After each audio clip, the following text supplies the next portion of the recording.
Donc sur ce site de Sitou, on a démonté les 8 éoliennes existantes qui avaient 22 ans. Et on va remonter 8 nouvelles éoliennes qui sont presque 2 fois plus puissantes. Okay.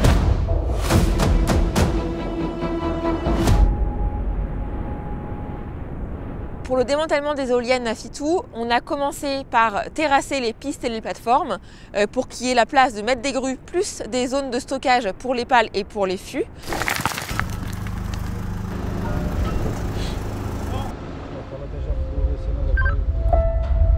Et ensuite on a démonté les éoliennes, donc d'abord le rotor.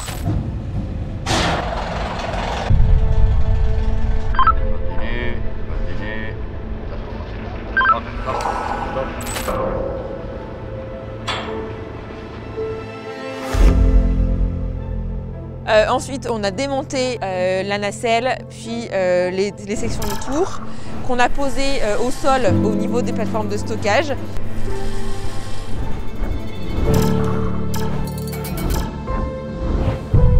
La dernière étape du démantèlement des éoliennes, c'est l'excavation des fondations où on va casser la fondation existante pour pouvoir ensuite agrandir le trou et remettre la fondation des nouvelles éoliennes. Les mâts qui étaient métalliques sont en cours de découpe pour être refondus dans les cercles de recyclage de métaux. Il y a certaines pales qui sont en attente d'être réutilisées, d'autres qui sont en attente d'être découpées en sections qui vont au recyclage de fibres de verre pour les pales. Le casque est obligatoire dans toutes les conditions, les jugulaires doivent être accrochés. Il faut toujours avoir votre harnais de sécurité avec les crochets. Nos méthodes de travail, on priorise la sécurité avant tout, donc on a des exigences très fortes. On vise le zéro accident. Pour ça, on a mis en place des rituels. On a 9 règles qui sauvent qui sont adaptées pour qu'elles soient appliquées et que tout le monde en soit conscient de ces risques-là. Et on demande aussi à ce que chacun pratique la minute qui sauve. Chacun peut arrêter les travaux de qui que ce soit, des siens ou des autres, s'il n'y a jamais la sécurité est engagée. Les entreprises qui ont des travaux assez physiques commencent aussi la journée par une séance d'échauffement pour éviter les risques de blessures.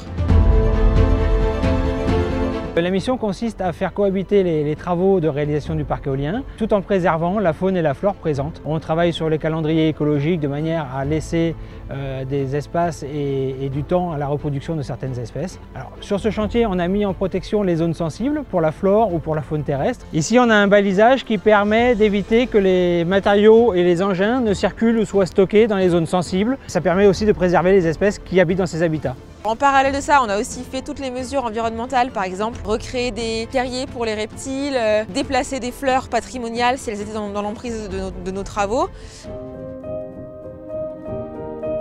L'énergie, c'est un besoin d'avenir. On a accueilli des jeunes aujourd'hui à qui on confie l'avenir. Donc on voulait leur montrer un peu à quoi ressemble un chantier de renouvellement éolien. Puis on participe aussi à développer le territoire. Les enfants qu'on a accueillis aujourd'hui, les éoliennes qui sont ici, ils les voient de chez eux. Et donc ça nous tenait à cœur de leur montrer comment elles sont construites.